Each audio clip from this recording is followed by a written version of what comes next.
Ladies and gentlemen, a very good evening and welcome to the last in our 5th series of Doha debates, coming to you from the Gulf state of Qatar and sponsored by the Qatar Foundation. At some time or other, everyone wants to say about marriage. In the Islamic world, it's governed by a range of institutions and traditions: religion, law, family, culture, even politics. And somewhere on the list, love gets a look in as well. But should a woman be free to marry who she chooses? Or is it right that she should submit to other considerations? Do any or all of them outweigh personal choice about this most intimate of human relationships? Our motion tonight is that Muslim women should be free to marry anyone they choose. And we have 4 Muslims on our panel who will argue from very different points of view. Speaking for the motion, Asra Noman, a writer and activist and the author of Standing Alone, an American woman's struggle for the soul of Islam. She's worked as a journalist, and in 2003 she challenged the rules at her mosque that required women to enter and pray in separate areas. With her, Mohammed Habash, a Muslim cleric and a member of the Syrian parliament. He leads Friday prayers at the Al-Zahra Mosque in Damascus and is director of the city's Islamic Studies Center. Against the motion, Yasir Qadhi, an American Muslim cleric who lectures throughout the English-speaking world. He studied at the Islamic University of Madinah. He's an instructor at the Maghrib Institute and appears regularly on Islamic satellite channels. And with him, Thuraya Al-Rayed, a Saudi writer, columnist and poet. Her articles tackle current and controversial issues, maybe not quite as controversial as this one, and she's a member of the Arab Thought Foundation. Ladies and gentlemen, our panel.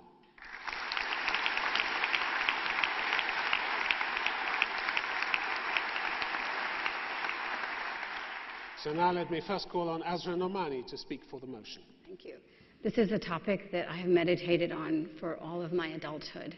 When I was a girl at the age of 18, reaching adulthood, I've confronted the barriers that just about every Muslim woman internalizes, that she doesn't have the right to choice when it comes to marriage.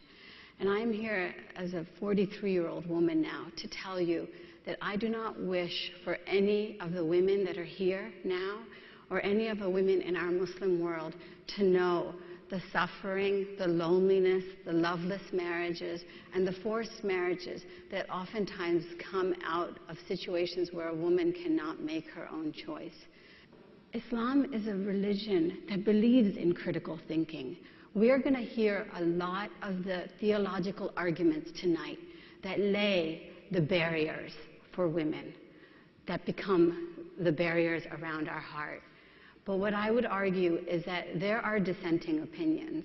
We have to remember that religion is not meant to bring about suffering. Religion is meant to lift our spirits. Marriage, what is it? It's about love. It's about passion. It's about kinship. All of our daughters of Islam deserve this. All of them deserve to make their own choices about their destiny. It took me 25 years. I went into a marriage that I thought would make my family happy. And I could not fool myself when I lay my head to bed at night, because in that most intimate place, it is you alone who lies there. It is not your family. It is not your tribe. It is not your country. Every night, I cried myself to sleep. And I could not stay in this marriage because I knew that I, as a Muslim woman, had a right to happiness.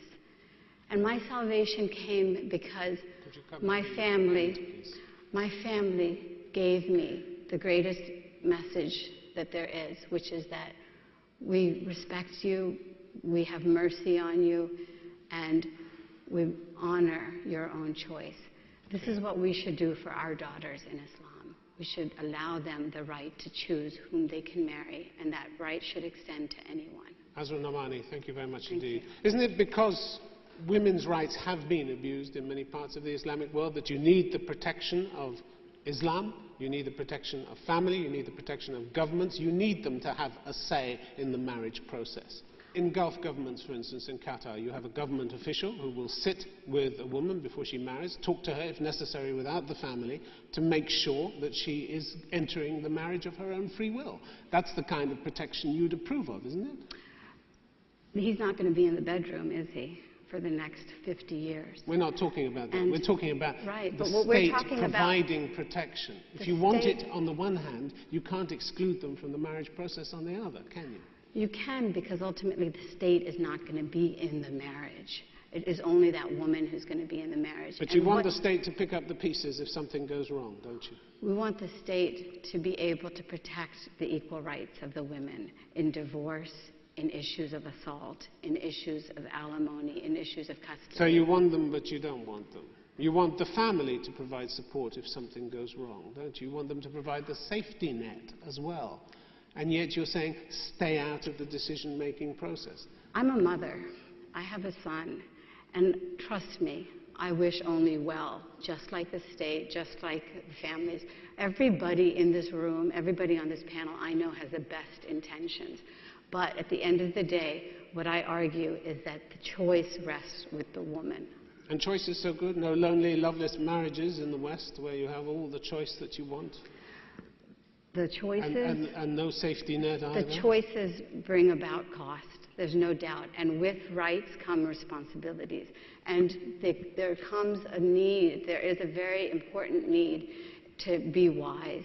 But ultimately, the council of family can only go so far. It cannot dictate to a girl what she should do. All right, Asra Nomani, thank you very much indeed. Thank you. Now let me ask Yasir Qadhi to speak against the motion, please. Thanks, Tim. The motion up for debate asks us to allow Muslim women the freedom to marry whomever they please. I'm against this motion because it is inherently illogical and self-contradictory. A Muslim literally translates as one who submits, meaning to the laws of God. Therefore, a Muslim, regardless of the gender, is completely free to marry within the allowances of those laws. If they contravene those laws, then by definition they are not submitting. In other words, they are not exemplifying faithful Muslims. Now, this is not to deny the very real problems of our society, some of which Asra referred to, of forced marriages, of tribal and cultural prejudices that unjustly prevent women from getting married. It is an undeniable fact that women are oppressed in many parts of our world, sometimes in the name of our religion. We all agree sitting here that there's a serious problem, that sometimes in the name of the religion, Muslim women are being subjugated. However, I'm arguing that those subjugations are cultural norms that many times oppose Islamic law. And I admit that sometimes Islamic clerics themselves, a part of their culture, propagate those norms and exacerbate the problem rather than solving them. But I remind you that the motion is not arguing for greater freedom for women's rights. If it were, I would be a supporter of the motion. Rather, it is arguing for unconditional freedom. And that is why I oppose it. A Muslim woman cannot marry a non-Muslim man. Neither can a woman marry another woman. And of course, let us not forget that Islamic law also puts restrictions on men as well. The point is that if a man or woman wishes to identify with Islam, if they want to call themselves Muslims, there are some boundaries for that definition. Anyone who argues for ultimate freedom is arguing to destroy those boundaries. In conclusion, this motion makes just about as much sense as someone who says Muslim men should be given the freedom to drink anything they want, including alcohol. We all agree there's a problem. There's a serious problem. The solution to this problem lies not in rejecting the prophetic message, especially if we call ourselves Muslims. The solution lies in rediscovering the true prophetic message, in educating the people about it, and in properly following it. Thanks a lot. Yasir Qadhi.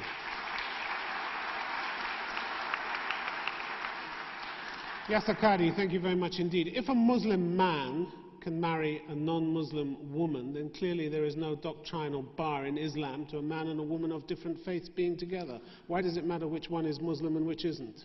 Well, Tim, the law has already been formulated, and the law is quite explicit in this regard, that there are slightly different laws for men and women. Well, Hassan Turabi, a conservative Islamic scholar and politician in Sudan, said he could see nothing in the Quran or the Sunnah that forbade Muslim women from marrying either Christians or Jews. That is his position, and he's free to hold it. But as he holds this position, he should also realize that there has been unanimous consensus in the previous generations, and I have plenty of quotes that I can give you, and unanimous consensus is the strongest evidence in Islamic law. He says that all the past fatwas that prohibited the marriage of Muslim women to non-Muslim men were issued during periods in which there were political disputes between Muslims and non-Muslims. But Tim, that's his position. And the vast majority of Muslim scholarship disagrees with him on this premise. What's wrong with that position? Because it goes against the Islamic unanimous consensus. And according well, it's clearly not unanimous, is it? You're now discussing the minutiae of the methodology of Islamic law. And by and large, once a unanimous consensus is established,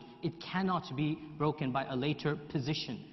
You really think that it's God's will, here and now, in the 21st century, that if a Muslim woman can find a happy, loving and respectful marriage with someone from a different faith, that God is saying to her she should give it up purely on religious grounds? I throw the question back at you, Tim, and say, what if she found a happy, people aren't interested in my answer. I know, but I'm broadening the issue. That's why we asked you to come here and talk, because they're more interested in what you've got to say than that's what why my voice is being heard. But what if I were to broaden the question and say, what if a woman finds this love and happiness in another woman? Why do you find so much difficulty in answering this particular question? No, because the point is very simple. It's a question of self-identity. If she wants to be a Muslim, she should follow the laws of Islam. If she doesn't want to follow the laws of Islam, she should not call herself a Muslim. So better a Muslim marriage that falls apart, as so many do these days, than a happy and successful mixed marriage. Even though I'm from Texas, I don't follow the Bush doctrine of either with us or against us. There are many shades of grey in between. And I wasn't asking you for an either or, but you know that many Muslim marriages end in failure. The solution is not to allow them to marry anybody whom they please. The solution is to re-educate them with the proper Islamic methodology. If a Christian woman is married to a Christian man and she converts to Islam in the course of her marriage, is she supposed then to divorce her husband? This is an issue that has been disagreed upon in classical Islam and in modern so Islam. there is some give in the position. If a person converts after the marriage contract has taken place, there is leeway. There is give. All right, Yasir Qadhi, thank you very much indeed. Thank you. Let me please ask Mohammed Habash now to speak for the motion. I believe Islam have given the woman full human rights and respect her choice about her marriage. It's very clear in Islam there is no compulsion in religion. That means there is no compulsion in prayer, there is no compulsion in fasting, there is no compulsion in pilgrimage, there is no compulsion in marriage. Because of that, we believe the woman in Islam has a right to choose her spouse. In the same time, that not means we as a family or as a society has no responsibility, no moral responsibility to advise her or to guide her or to lead her to the best situation. We have to remember that Prophet Muhammad, peace be upon him, when he received some lady, her name Asma bint Yazid ibn al-Sakan, she came to Prophet Muhammad, peace be upon him, and she told him, my father forced me to marry someone, I don't like him. Prophet Muhammad said directly, he has no right to force you, but this is your right. She said, I agree with my father, but I would like to show all women around the world that fathers has no right to force their daughters. This is our choice. This is what the companions of Prophet Muhammad, peace be upon him, around him tell us. In the same time, we have moral responsibility to correct, to protect our daughters, to protect our sisters. If my daughter chose some person on drugs, I have a right to reject this kind of marriage, but I have no right at all to force her more than this. Mohammed Habash, thank you very much indeed. Aren't you treating Islam a little like a tree where you pick the fruits that you like and leave the ones that you don't? This is a central principle that you're ignoring. You ignore a few more central principles in Islam, and what are you left with? I'm not talking about the religion. It's not conditioned to leave your religion and to convert into Islam. But you can't just pick and choose the bits that you like. Yes, but you have to be clear. As far as democracy is concerned, the president has to respect all faiths in his people. You cannot, as far as democracy is concerned, the president has to respect the faith of his people. So the husband has to respect the faith of all families. But in a marriage issue, the family has rights as well, doesn't it? A family has a right to protect its reputation, its honor, its standing in the community. Yes. And marriage is central to all that. So aren't the wishes of the family even more important than one individual in that family? Yes. It might be 20 people. It might be a closed society. The only currency the family has is its honor. Yes, I'm talking about the family and about the society, that this is the common responsibility, moral responsibility for all. We have to So look... shouldn't the family have the right to limit the woman's choice? Yes, I You agree think with they this should? point. Yes, I agree with this point. So you're not challenging that at all. Are you on the right side of the debate? Yes. All right, Mohammed Habash, thank you very much. And now let me please ask Thuraya Al-Arayat to speak against the motion. I'm not going to speak on religious grounds because I'm not an expert on that, and my friend here took that part. I'm going to speak as a person, as a mother, as a woman, as an Arab who happens to be a Muslim, educated, studied education, and is very much concerned with the consequences of the choices the individuals make on the rest of the society, including the family. Freedom is a beautiful concept with hazy, sometimes conflicting definitions. I see it as a two-edged tool that can, if used without skill or wisdom, hurt somebody. Freedom must have embedded controls against abuse or misuse or hurting others. Youth, generally under the age of, say, 25, 27, are not the most wise or experienced just by fact of their age and their feelings. They go by attraction, which is virtually, usually evoked physically at that stage, and need to be satisfied with the shortest possible wait. But marriage should not be limited to the role of a quick fix solution. It is important. It impacts more than the two individuals that are there involved in any individual choice.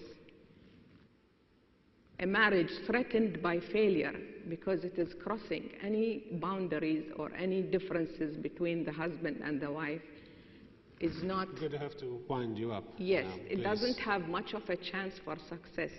And a marriage that starts with the problem of displeasing somebody has to be defending itself forever. All right. Thuraya Al-Arayat, thank you very much indeed. Your basic message to young people, and particularly young Muslim women, since that's who we're talking about, is mother knows best, isn't it? No. That's what you seem to be saying. No. They're young, they're... Mothers sometimes don't know best. Sometimes concentrating on physical attraction, and you need to have a say in the marriage. That's a basic psychology concept. When you are young, it's your physical needs that drive you, and I think everybody agrees with me. But the mothers in Saudi Arabia aren't doing a good job, are they? Because according to the Saudi Khalij Times in June 2006, the rate of divorce increased in the country by 20% in 2003 alone. I think the rate of divorce is rising in the whole world, not just in the Muslim So maybe world. the restrictions that are being put on Saudi women here and their choices of marriage are not leading them to a happy life, are they? It's the rise of education in the Muslim women and in the Saudi women and the Arab women. She now thinks that she has a role that is different. She doesn't want to be the one who sacrifices to make the... But if she is better educated than her parents, and in many cases she is these days, doesn't that give her the right to decide who she's going to marry? Yes. Provided, well, it's a two-sided issue. She's got to keep her family happy, she's got to keep religion happy, she's got to keep the courts happy, the government happy. You do not have one side decide for the other. It's an issue that both sides, it has to be a win-win situation. And so unless everybody wins, the woman in question can't? No, she's included in everyone. She's included, Of course. But if she decides differently from the others, too bad. No, seriously. Too bad. Seriously, let me finish one statement. You've finished many. No, I did not. Usually, you look, and this is another psychology concept. You look at the results afterwards and you think, my God, if I had married that guy, what would have my life been? And you feel so happy you listened. Okay, Thuraya Al-Arayan, thank you very much indeed. We're going to throw the matter open to the audience for your questions. The motion is this House believes that Muslim women should be free to marry anyone they choose. And I'm going to take a question from the lady in the third row there. Yes, you. Hello, I'm Palestinian from Seattle, Washington. Dr. Habash, you mentioned how, I quote, "It is not a compulsion to pray, not a compulsion to fast, etc."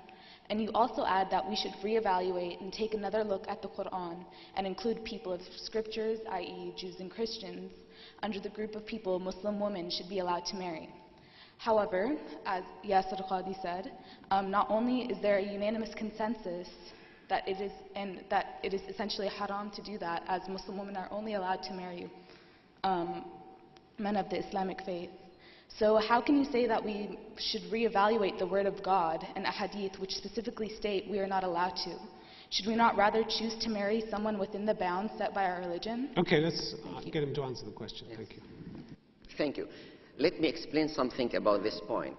According to the Holy Quran, if you find some people of scripture believe in God, believe in Prophet Muhammad as a good one, as a prophet, this is enough. We don't need more. Those people which we read in the Holy Quran... So you're saying the Quran is open to interpretation on this issue? Yes. Yeah.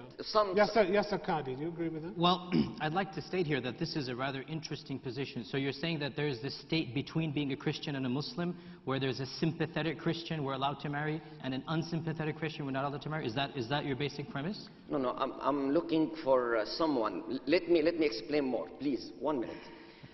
Explain more about how we have to deal with others, with non-Muslims. There is, Holy Quran said, "Laysu sawa'a." They are not all alike. They are not all alike. There is some of them you have to consider them as a brothers, as a friend, and there is some of them you have to consider them as enemy. So this is a question you have to ask him exactly. What exactly your faith with Prophet Muhammad? What exactly your faith about Islam? With all due respect, Dr. Al-Habash, if somebody believes in the Prophet Muhammad, that is the definition of a Muslim. So if a Christian says, I believe in the Prophet Muhammad, he is a Muslim. No, there's a lot. There's a lot who believe. Okay, let's just hear from Asra. I just want to say that I want to go back to what we're witnessing here right now is a window into the exact point that we need to be having. There is a side that is arguing for a literal interpretation of the Quran. Every religion has had this battle. Are we going to have a metaphorical and historical interpretation of the Quran, or are we going to have very literal interpretations that say, if you do this and only this, then you are a Muslim and you are acceptable?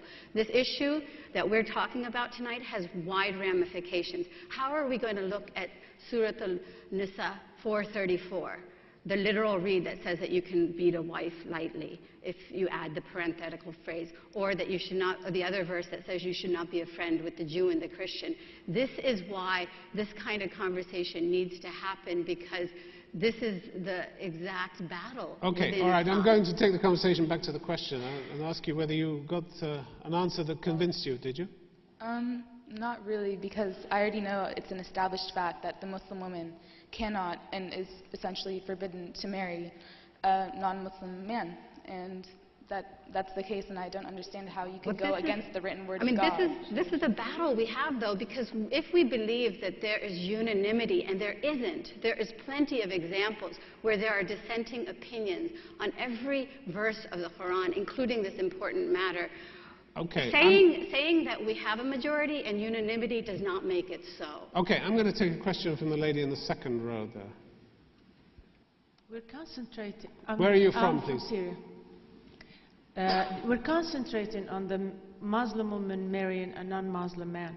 And I think the motion should extend to the fact in most of our Arabic subcontinent societies, she's not allowed to choose within the Muslim community. She is told who and where and what family and what level, etc., etc. So the restrictions are even greater than the motion implies. Much greater. And I think we need to expand the focus a little bit away from just the Muslim versus non-Muslim. Can I comment on this? Please, Yasir Qadhi. That's exactly my point. I agree with you 110%. I'm the first person to agree with you that there is there are not enough opportunities for Muslim women to express their own desires to get married. I'm the first person to agree with you of racial prejudice, tribal prejudice, ethnic prejudice. But the motion is as it is, and it's simply too broad. Right, but the point that I'd like to make is that as soon as you start deciding that you have the right to create barriers, you impinge on a woman's right to free will. I disagree. And this is my point, is that it is not just about interfaith marriages. A Qatari woman can hardly choose to marry an Emirati man. I was told that God forbid if I marry an African man or a black man. I mean, the prejudice in our community about who a woman marries extends beyond these interfaith issues. Okay, I want to hear from Thuraya Al-Rayat. I think we are mixing here between what came with the religion and comes under the umbrella of being Muslims, and what came with culture and social practices. Islam is not on trial. Please, let her. For example, a woman, a female, has the right of veto. Family cannot force her to marry according to their will, exactly. No matter what. We're not discussing being forced. We're discussing being prevented. She can, under religion, she can say no, and nobody can make her marry her cousin or her neighbor or the son of the ruler or anybody. Absolutely. If she says no, it's no. We've accepted but that. this is not practiced. Exactly the point. Then we have to be clear on what is under the umbrella of religion or made to appear like it is under the umbrella of religion. So which side of the argument are you on? A woman can choose. Myself? Yes. Definitely with the motion. Okay. I'm going to take a question from the lady right at the back. Yes, you. Thank you. We'll get a microphone to you. Good evening. My question is for Where Dr. Where are you from, please? I'm from Lebanon. My question is for Dr. Thuraya. Yes. You stated that you believe that in our age, any marriage would be based on physical desire. You don't think that some ladies out there might actually be interested in thinking of raising a family, even at this age, with also balancing their educational career and everything? I'm saying that the most active motivation at that age is physical, for both sexes, more for the men than for the women. So the attraction make it look like the right person. I would die if I didn't marry this person.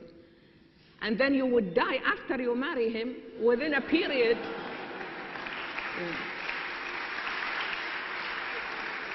Well, let's be fair. One or two work, don't they? Well, I'm saying they.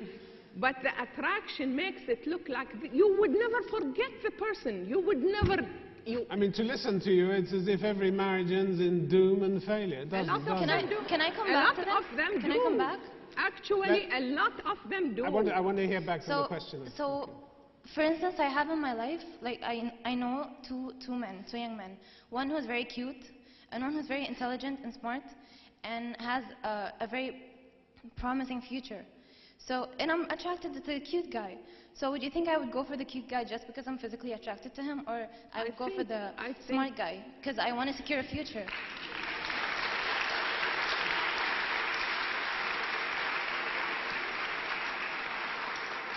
She's asking for a little more credit. Yeah, no. Actually, it is on the subconscious level.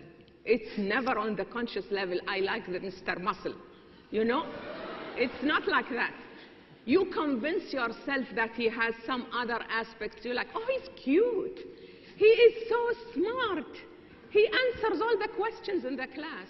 He is the son of so-and-so. But basically, it's the physical attraction. Okay, all right. Lady in the second row. Yes, you. Hi, I'm from Qatar. I believe in freedom for women. My question is for Asra Nomani. But I also believe I believe in complete freedom for women, but I believe in appropriate marriages as well. And I think in Muslim societies, we're very tight-knit, we're close with our families, we're close with our neighbors. So if the girl chooses to marry anyone she likes, and she goes for a marriage that she knows is inappropriate, but she says all she needs is love, all she needs is that she knows him, she's going to be isolated, she's going to be unhappy, and the future consequences are going to weigh in a lot heavier than the actual immediate satisfaction of, I married someone I love. What good is it that you're married to someone you love if your family's not speaking to you? What good is it you're marrying someone you love if at the end of the day you can't, she herself will be embarrassed to be in that marriage because she knows it's inappropriate, because she knows it's not going to work, and she knows it doesn't fit in the context of the society. So how do you reconciliate that? So to me, the reconciliation is not to limit a woman's free will then, and to limit her choices. The reconciliation is for us as families to give women and to give each other unconditional love, to allow people their choices and let them be different, perhaps. Allow yourself to disagree. We're never going to agree on the choice. The motion is not whether the woman has made a good choice. It is about her free will to make the choice. Okay, Yasir Qadhi, you want to come in? Nobody on this table is asking for women's rights to be taken away. Nobody on this table is asking for forced marriages. We're asking for limited responsibility within what the Sharia allows. It's that simple. What I heard from you was that you said that if you don't accept these laws as you've prescribed them to be interpreted, then don't call yourself a Muslim. Don't ascribe the laws to Islam. I never said leave the faith. I said don't ascribe. You basically did the same kind of ideological intimidation that women face when they are turned away from their families. You said, leave then. Don't call yourself a Muslim. If you don't follow these laws. The same applies to men. If a man wanted to marry another man, I'm not saying he's a non-Muslim. I say don't bring religion into it. Don't say this is Islamic. And this right should extend to men as well. I mean, too many men are also denied their rights. The motion is too broad. It's that simple. We all agree that women should have more rights. The motion is too broad. Okay, we can all have a go at the motion, but I want to go back to the questioner for a moment and ask, can I ask you, you're not married?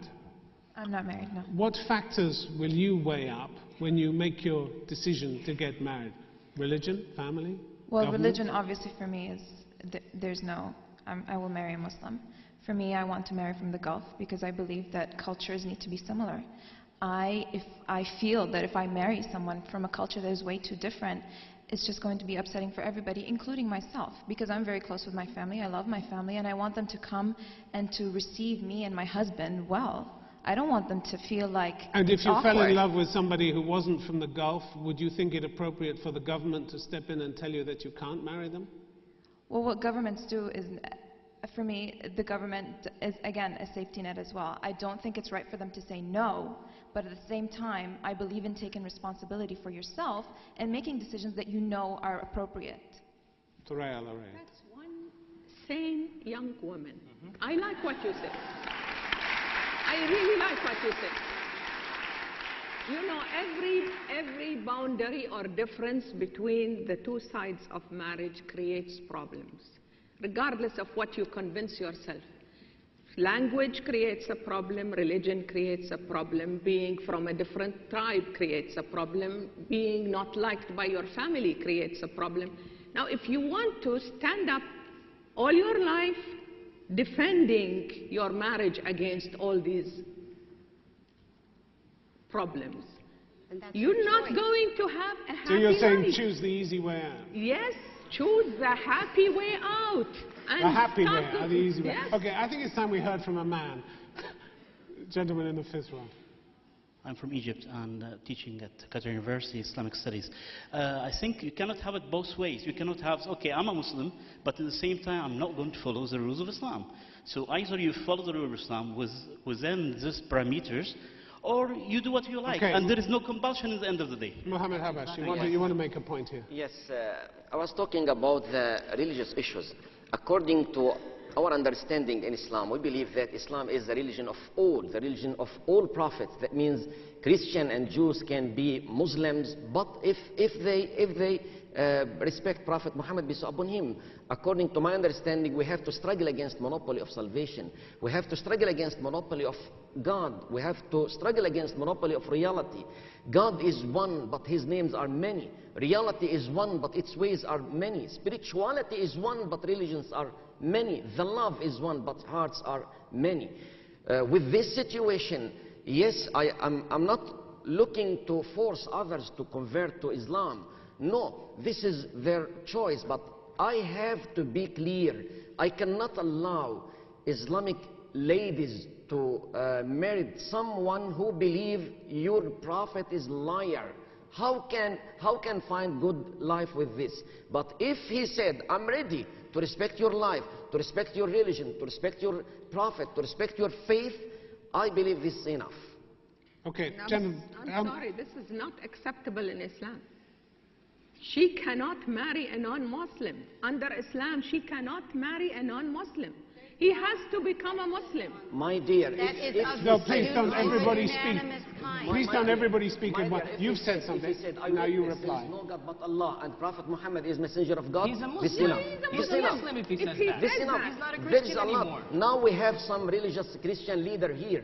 If he said, I'm ready to believe the Prophet Muhammad as a prophet of God, I believe this is enough. I'm not looking for more details. With all due respect, you're on the wrong side of the table. That's exactly what I would say as well. All right, I'm going to go to a gentleman in the second row in the blue shirt, please. Yusuf. Hi, I'm Palestinian.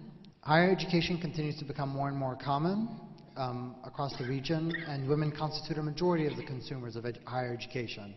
If higher education opens and expands horizons, then how can we reconcile these expanded horizons with these glass ceilings that are placed in the name of religion? Yasir Qadhi. Well, higher education in and of itself has nothing to do with definitions of religion. We will not change definitions of religion based upon higher education. If somebody doesn't want to believe in the Prophet Muhammad, he can have 10 PhDs, he's not a Muslim. It doesn't matter, you're comparing apples and oranges. Islam has already been defined, and what I'm talking about are universals, not the fine gray areas that Asra and others are bringing up. And of these definitions, a Muslim lady cannot marry a non-Muslim man, nor can she marry a lady. That's all I'm arguing for. The point here is not about the merits of her choice. The point is whether she has the right to make her own choice. That is the motion. She has the right. Is she free to make any choice that she wishes? Tell me, if your daughter one day comes to you and says, I'm going to marry a Christian man, what are you going to do? Are you going to jail her? Are you going to punish her? Are you going to throw her out of the faith? Or is she entitled as a human being to make that choice? I hope that the education I would give my daughter would obviously prevent her from doing that. Doesn't. But in North America, in the American context, there's nothing that I can do. But she will be educated enough to know that this is not a part of the religion, no matter what she does.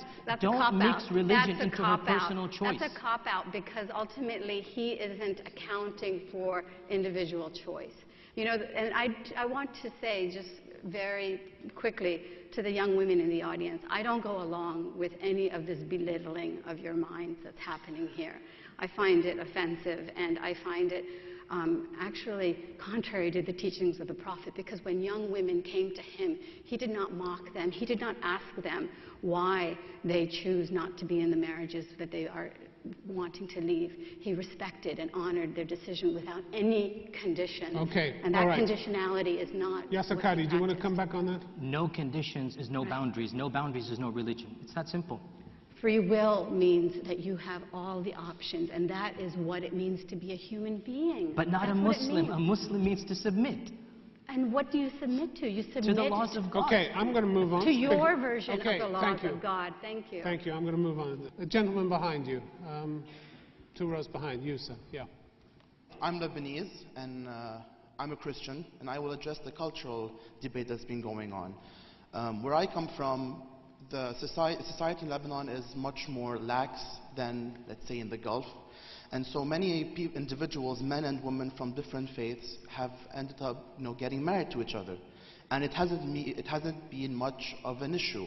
And I think the reason for that is because of culture. And for Dr. Thuraya, as a psychologist, you should know that problems of individuals, spread out to society. And society is made out from individuals. I'm not a psychologist. Actually, I'm a long-range planner. So I know what future means.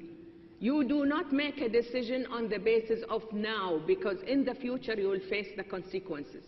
You want to get married and she's in front of you. She has the basic qualifications. That is not enough, because in the end you have to live with other things. You have to live with her parents. It's a package deal. You have to live with everything. In fact, what you said about changing the society is true, but you don't do it one by one. It has to be enough change in the whole thinking. Thank you. Okay, I'm going to take a question from a lady in the back row. One from the back. Yes, you. Good evening. I'm Muslim, and I'm a young woman. I'm educated, as you say. I've been educated Where are you by from, my... please? I'm from Mauritius. I've been educated by my parents. I've been brought up within a Muslim culture, and I find it extremely frustrating that you are underestimating our intelligence to such an extent that you believe that we, as young Muslims, cannot be responsible for our choices. We have been educated by our parents in the Muslim religion, and therefore we should be able to make our choice in a responsible manner according to what we have been taught and what we believe is true.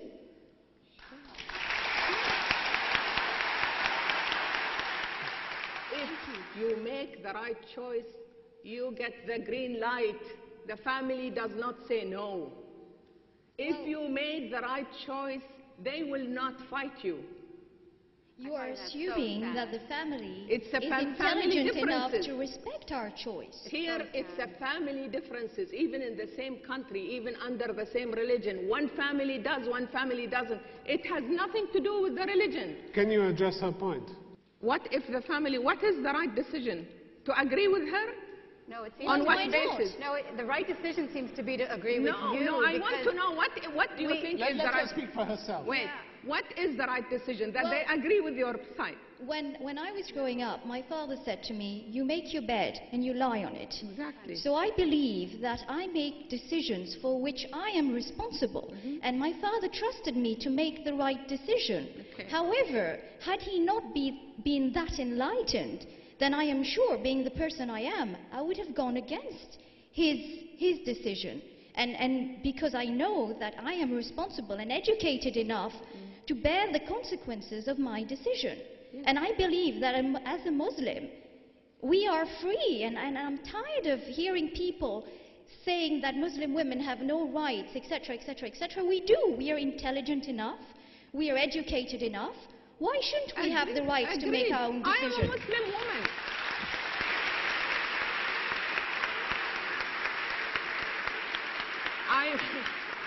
May I respond to that? Please do. I'm also a Muslim woman, and I don't think I'm dumb. I'm not saying Muslim women are dumb and cannot make their choices. I'm saying if you have a conflict with the family, one side is right, one side is wrong. You are better off if you listen. This motion is very emotional and it's very complex, and it's pretty obvious to all of us here that each one of us has a unique position. However the verdict goes, I'm happy we started the conversation. I just want to say that the point is that none of you as women, I hope, will ever believe that you are alone. You have at least in me an auntie who will come to your wedding if you decide to do something. That's a lot of weddings. I know. Because it is going to take courage. It's going to take courage on individual levels to challenge so many of these traditions that decide they are going to control women and patronize them and diminish their intellect in the minds of society. Okay, I'm going to take one more brief question. Gentleman in the fourth row. You, sir. Yes, you. My question is for Mr. Yasir.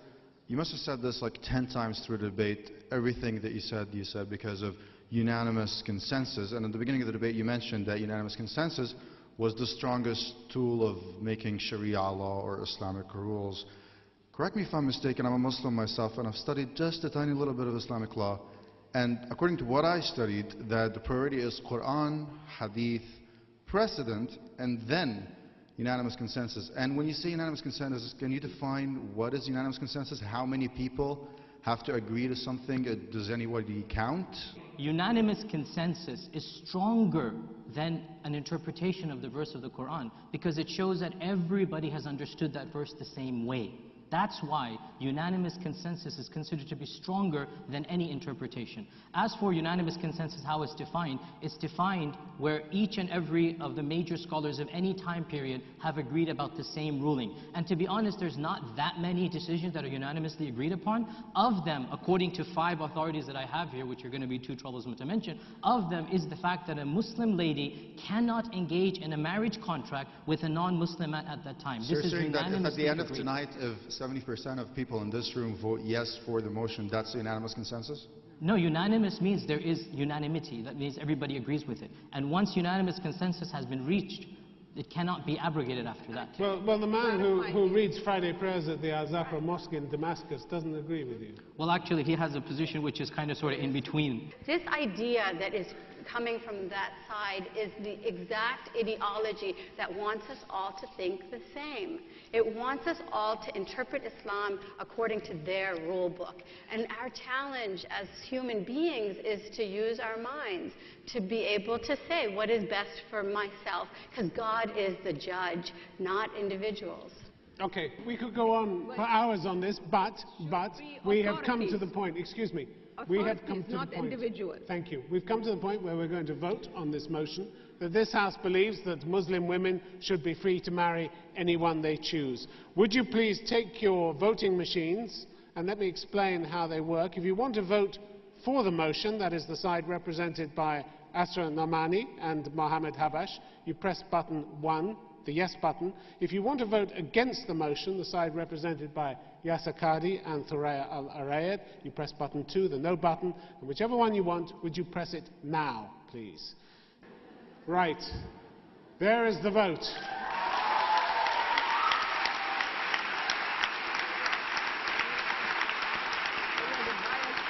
The vote is 62% for the motion, 38% against. The motion has been carried. All it remains for me to do is to thank our distinguished panelists very much for coming here tonight. Thank you very much. To you, the audience, as well, thank you for your questions and participation. The Doha debates will be back again in October. Till then, have a good summer and a safe journey home. Thank you very much for coming. Thank you. Good night.